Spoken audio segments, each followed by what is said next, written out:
What's up, guys? And today we're going to be taking a look at the best $1,000 budget gaming PC build for all of you guys out there, especially if you want to play FPS games just like Fortnite, Warzone, CSGO, Valorant, and way more games. And yes, this is part 2 to hopefully starting a series of the budget builds. So yeah, this is going to be kind of similar to the $800 build video that I posted not too long ago, but we're gonna have a little bit better parts because we have $200 more to spend. So yeah, let's get right into it. And just like the last video in this hopefully new series, we are going to be comparing two computers, one build it yourself computer and a pre-built computer, in case you guys don't have enough time to build a computer and you don't really want to do it. So yeah, let's dive right into it. As per usual, we will start off with the build computer, and I'll just show it up on screen right now here for you guys, just so you guys can have an early look, and then we'll go a little bit in depth with the parts. So yeah, alright, so starting off with the CPU as per usual. Today I picked out the AMD Ryzen 5 7600X. So this is a 4.7 gigahertz processor, 6 cores, and I believe 12 threads. So this is a fantastic budget CPU. Obviously, you can go with the Ryzen 5 7600, but they're both fantastic. 7600X does beat it in like a decent amount. This will get you fantastic FPS in any game. It's good budget. It comes in at $215, so not terrible. I believe the 7600 regular comes in at $200, so around the same price point. And this will put you on the brand new AM5 platform, which they still have the 8000 series CPUs coming out, I think next year or the year after. I'm not 100% sure, but soon enough they will. So it'll give you a lot of future upgrade ability path on your motherboard. This is also going to put you on DDR5. Last video we still were on DDR4, but this will push you to DDR5 RAM, which is the updated and much better RAM. So yeah, that's the CPU. Zooming and moving on by to the next PC part, we have the CPU cooler. Of course, last video I picked out the Hyper 212 Black Edition. This was an air cooler, but since we have a little bit more of a powerful CPU, we're gonna need more of a powerful CPU cooler. So I picked out the Cooler Master Liquid ML 240 liters RGB V2 CPU cooler. So this is going to be a liquid cooler. Obviously, you can still go with the air cooler. I love the 212 Hyper CPU cooler. That's the one that I have right now, but I have one with RGB on it. I don't have the Black Edition. And it cools my i5 14600KF pretty well. But when I'm playing like higher games, like more graphically intense and stuff, it gets really loud and really hot down there. I think like reaching 80 degrees Celsius. So having a liquid cooler on a better CPU is gonna be very well. Obviously you can still go with an air cooler, but this is what I would recommend. It's a $100 CPU cooler. So yeah, let's get right into the motherboard. So for the motherboard, I picked out the MSI B650 Gaming Plus Wi-Fi ATX. Is an AM5 motherboard. So this is an ATX motherboard, B560, so AM5. It's actually pretty solid. Like there's nothing like too fantastic, I would say. It's kind of like a B550, but it's a B650, and it's on your AM5 platform to support your AM5 CPU. This comes in at $180, so a little bit more expensive, but we have a little bit more of a budget, so we're gonna go with a better motherboard. So you still have lots of upgrade pathway. Like you can go to a Ryzen 7 7800X 3D, 7800X, really whatever you want with this motherboard. Even like a Ryzen 9 7900X or 7950X, really whatever you want. Like it'll support all of the AM5 CPUs, and it'll do a fantastic job. So yeah, let's go to the RAM now. And going on to the RAM, we have the Corsair Vengeance 16GB This is two 8 gig sticks of DDR5, 5200 megahertz RAM. Obviously you can go with 5600, 6000 megahertz of RAM if you want. This is because we're on a budget. This comes in at $70. So you can also go for 32 gigabytes of DDR5 5200 megahertz. That should be around $100. So it's only $30 more if you want.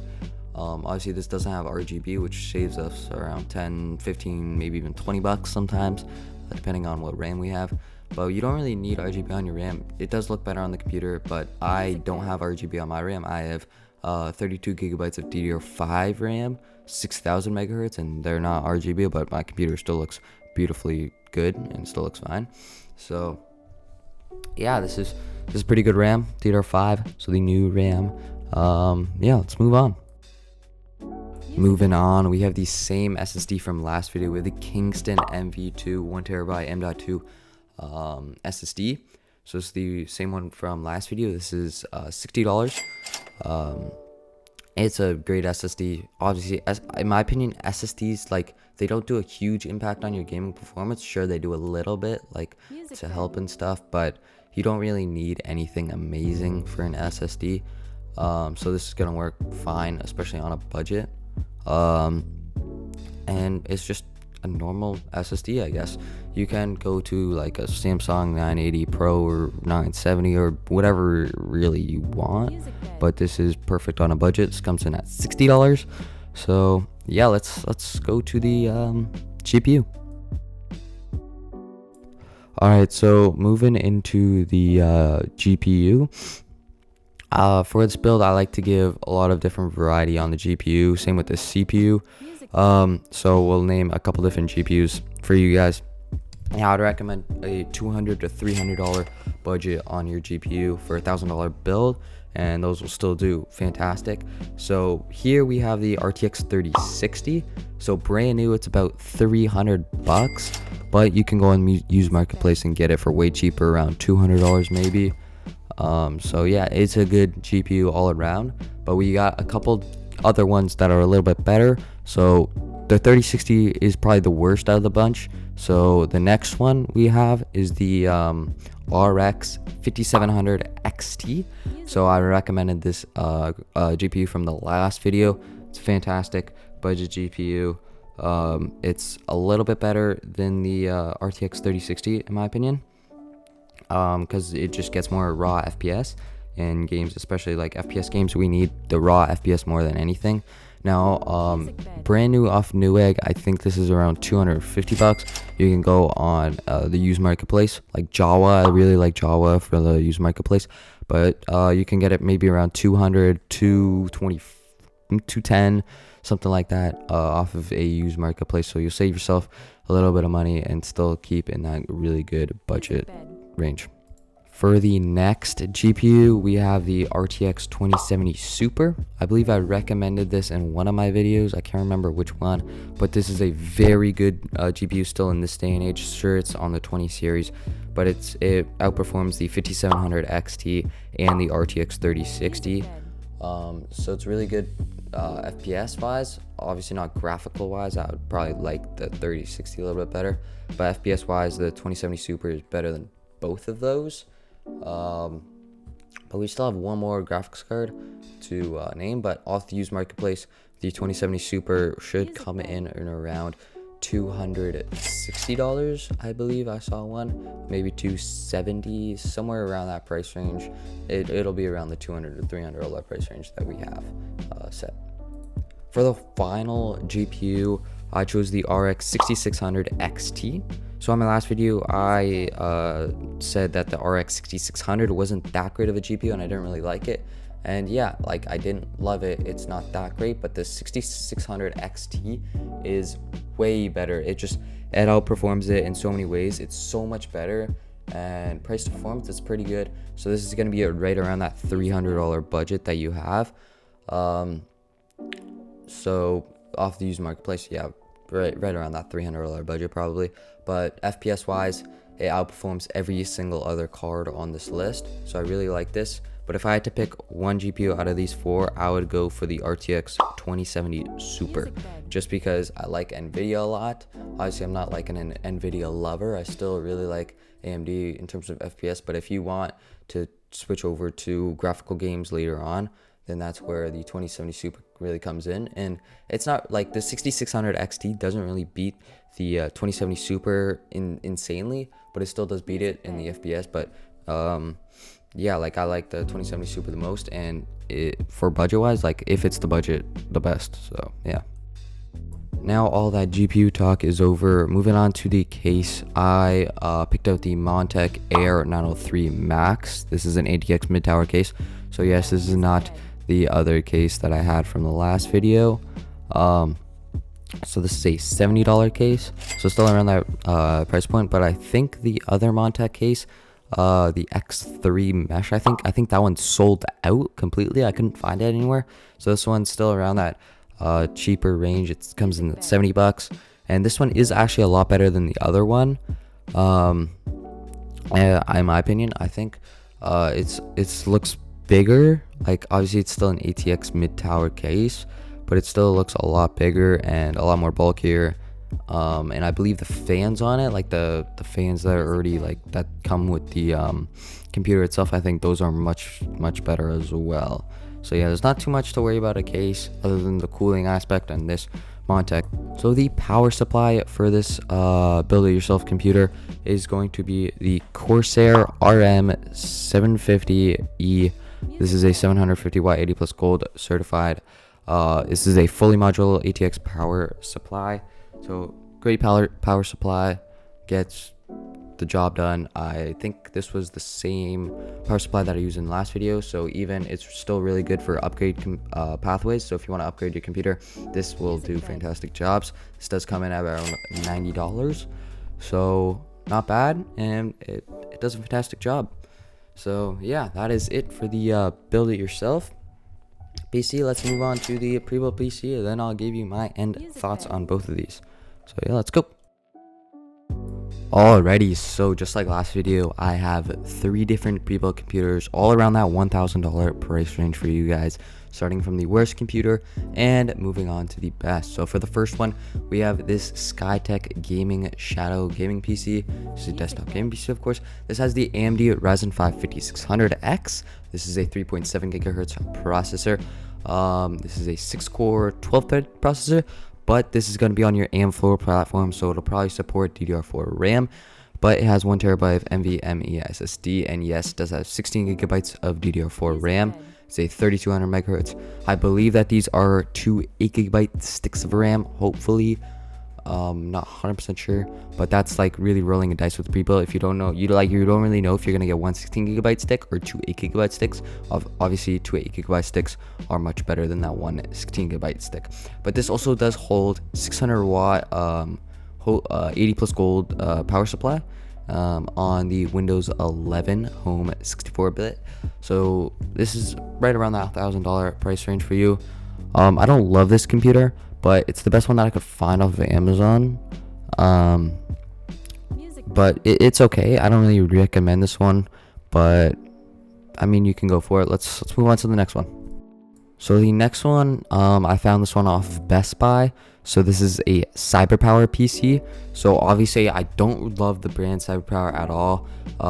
You know, it's known for giving customers like not great computers, but since this is off Best Buy, they do offer returns, like free returns and money back guarantee pretty much.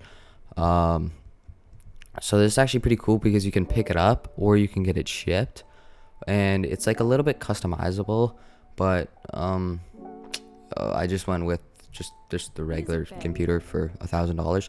But you can kind of roll your dice on this. I do like it off of Best Buy since it is obviously the return policy. But yeah, let's take a look at it. So this has an AMD Ryzen 7 7700, 16 gigabytes of DDR5 memory, I believe, because it's on the AM5 platform. So probably an AM5 motherboard, which means we'll probably get the DDR5 RAM, the new RAM. This also houses the RTX 4060 Ti.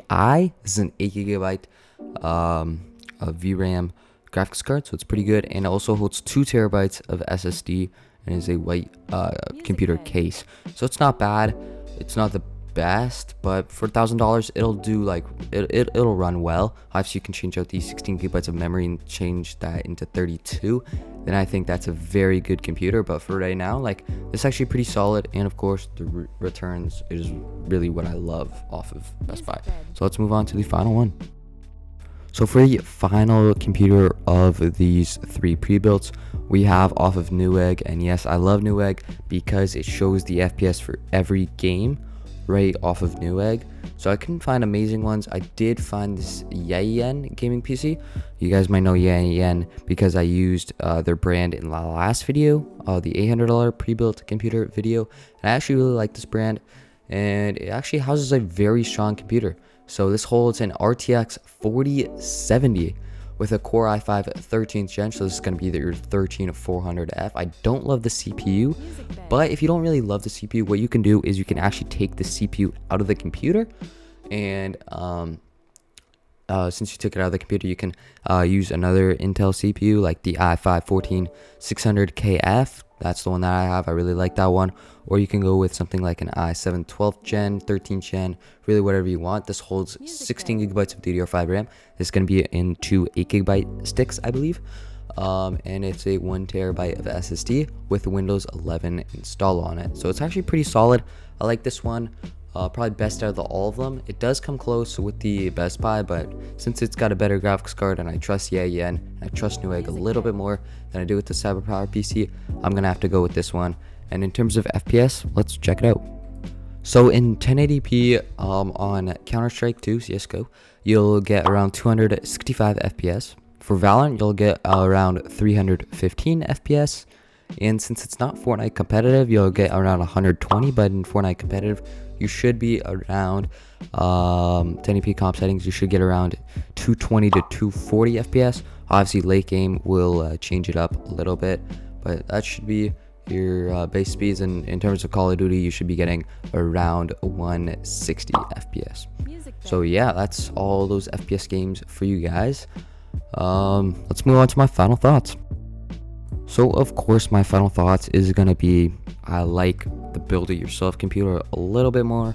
I think the build it yourself is just gonna be a better option, especially more future proof, and it'll be easier for you to upgrade because you know how to upgrade. You've built the computer, and it's a little bit more difficult for a pre-build because you don't really know all of these other things in the pre-built world. So I'm gonna go with the build it yourself computer. Obviously my thoughts, it's difficult to build a computer, but it's worth it in the end very much. You learn a ton, great learning experience. And if you are trying to get your parents to get you to build a computer, just tell them it's a fantastic learning experience. Like from my perspective, I learned so much about computers and all that, and I'm really grateful for that.